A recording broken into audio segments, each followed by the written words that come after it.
मराठा समाजाला व त्यांच्या सगळ्या सोयऱ्यांना सरसकट ओबीसी प्रवर्गातून आरक्षण द्यावे या प्रमुख मागणीसह अन्य मागण्यांचे निवेदन सकल मराठा समाजाच्या वतीने निवासी उपजिल्हाधिकारी यांच्याकडे देण्यात आले। मराठा समाजाला व त्यांच्या सगळ्या सोयऱ्यांना सरसकट ओबीसी प्रवर्गातून आरक्षण मंजूर करण्यात यावे।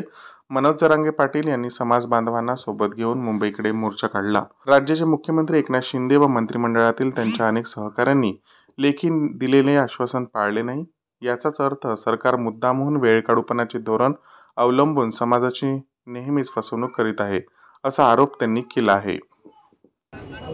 मरण उपोषणाला बसलेले आहेत की मराठा समाजाला ओबीसी मधून आरक्षण मिळाला पाहिजे म्हणून आणि सगळे सोयरे हा अध्यादेश लागू करण्यासाठी ते आजपर्यंत जे उपोषण चालू आहे त्याला पूर्ण धुळ्यातून मराठा समाजाचा पूर्ण पाठिंबा आहे आणि आज आम्ही त्याच्यासाठीच सर्व मराठा समाज सकल मराठा समाज सर्व जमून सण आज निवेदन देण्यात आलेलं आहे की साहेबांना जी जेड सिक्युरिटी दिलेली ती कायम असायला पाहिजे आणि मराठा समाजाला ओबीसी मधून आरक्षण हे मिळालाच पाहिजे।